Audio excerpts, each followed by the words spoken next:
आज मैं आपको क्लिनिकली एलएफटी देखना सिखाता हूँ। एलएफटी इंटरप्रिटेशन के लिए सबसे पहले हम एलएफटी को 5 सिंपल ब्लॉक में बांटते हैं। फर्स्ट ब्लॉक है बिलिरुबिन। बिलिरुबिन में हम 3 चीजें देखते हैं, टोटल बिलिरुबिन, डायरेक्ट बिलिरुबिन और इनडायरेक्ट बिलिरुबिन। डायरेक्ट बिलिरुबिन जिसे हम कंजुगेटेड बिलिरुबिन कहते हैं, यानी जिसे लीवर ने प्रोसेस कर लिया है।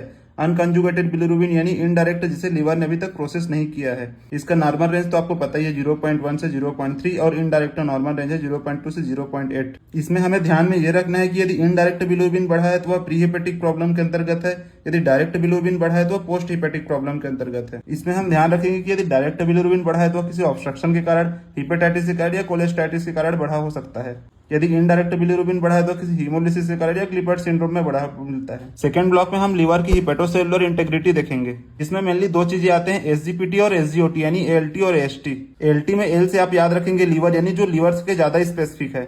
एसजीओटी जो लीवर स्पेसिफिक होने के साथ या हार्ट और मसल स्पेसिफिक भी होता है। इसमें मोस्ट इंपोर्टेंट आता है क्लिनिकल सिनेरियो, जिसमें हम एसजीओटी और एसजीपीटी का रेशियो देखते हैं। यदि एएलटी एएसटी से ज्यादा हो, यानी एसजीओटी एसजीपीटी रेशियो 1 से कम हो, तो मोस्ट प्रोबेबली वायरल हिपेटाइटिस और फैटी लिवर की कंडीशन में होता है।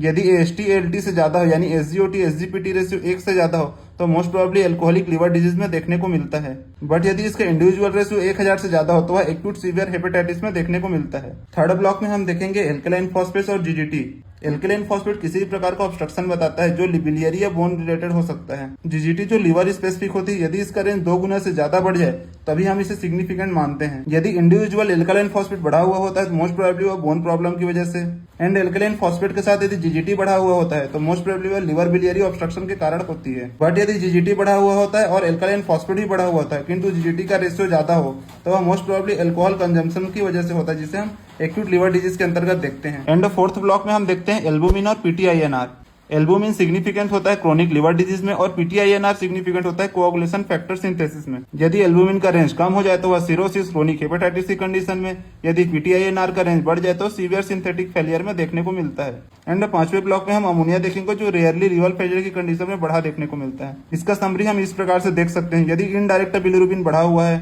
तो हिमोलाइसिस या लिबर्ट सिंड्रोम की कंडीशन में, यदि डायरेक्ट बिलिरुबिन बढ़ा हुआ है तो और किसी प्रकार का ऑब्स्ट्रक्शन जैसे स्टोन या ट्यूमर की कंडीशन में, हेपेटाइटिस की कंडीशन में हो सकता है।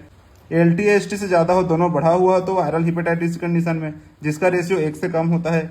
यदि एएसटी बढ़ा हुआ होता है, एएलटी से ज्यादा होता है किंतु, तो वह एल्कोहल हेपेटाइटिस की कंडीशन में, जिसका रेशियो 1 से ज्यादा होगा। यदि एल्कलाइन फॉस्फेट बढ़ा हुआ है विद जीजीपी बढ़ा हुआ है तो मोस्ट प्रोबेबली ऑब्स्ट्रक्टिव जॉन्डिस की कंडीशन में या कोलेस्टाइटिस की कंडीशन में हो सकता है। यदि एल्बुमिन कम है और पीटीआईएनआर बढ़ा हुआ है तो सिरोसिस या लिवर फेलियर की कंडीशन हो सकती है।